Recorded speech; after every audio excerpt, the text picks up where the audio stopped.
This is Mark Shimolinski with GFL. I am here with Andre Sinou, the team captain of the USA Knights, who is also a United States Marine Corps.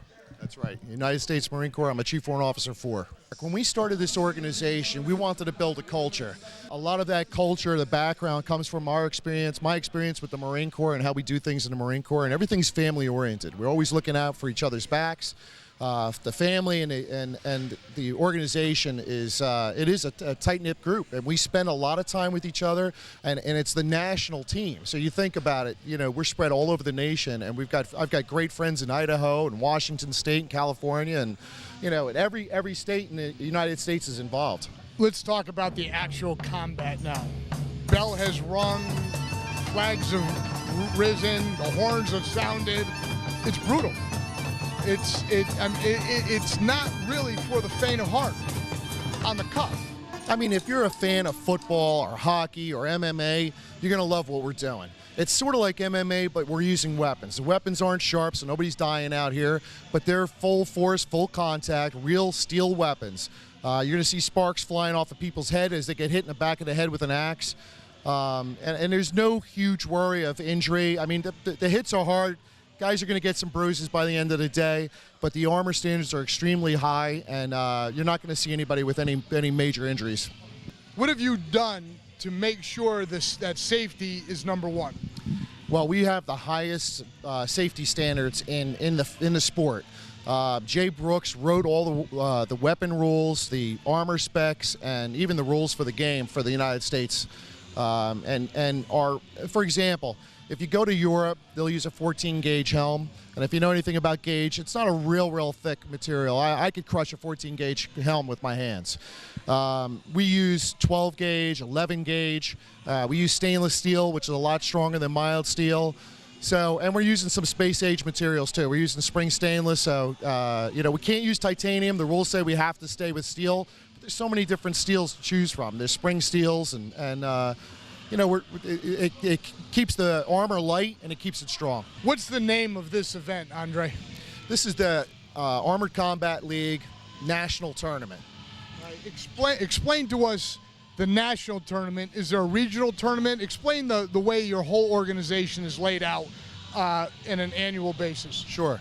So the country is broken up into different regions. They're just small chunks of the country. For example, we're in the Atlantic region. The Atlantic region goes basically from New York City all the way down to North Carolina, and then we start another region. So there'll be a regional tournament, all the different chapters. So, for example, Philadelphia Rhinos will fight against the New York Sentinels. And they'll see who the best fighters are from that group, and they'll take all their best fighters and make their all-star team. That's the Atlantic First Swords. That's the name of their team, and you're going to see them fight today. Now, once you have your regionals, you go to a conference-level championship. The conference level is everybody east of the Mississippi and is on one conference. Everybody west of the Mississippi is in another conference. You'll have a conference championship. They'll have all those regional teams fight against each other to find who the best regional team is. It's another chance for us to see who the best players are. Then they'll come to the national team, the national tournament.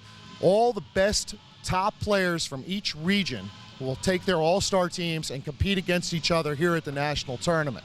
Then it's go home, rinse and repeat. They go back to their regionals, they have a conference level, they'll have a second national tournament. That'll happen in the spring, and that's where I will pick our national team, the USA Knights, and we'll go overseas and fight against other national teams from all over the world. You can't pick up the registry form at Dick's Sporting Goods. You can't pick up a broad axe at Dick's Sporting Goods or Sports Authority. Somebody wants to get into this, Andre, how do they do it? Well, if you want to get into the Armored Combat League, there's chapters starting in every major city in the United States has a chapter, and there are chapters popping up all over the place. Even if you wanted to start your own chapter, you only need 3 people to start your chapter. If you want to get some more information, you can go to usaKnights.org or theknightshall.com. If you need armor for the sport, you can go to icefalconarmory.com. And we're looking for the best people in the United States to represent the United States. So if you're a football player, you're a hockey player, you're a wrestler, you know, you're an MMA guy, we need you. We want you to wear red, white, and blue, just like I'm wearing, represent the United States of America. And it's open to men and women. Well, there you have it. the Armored Combat League.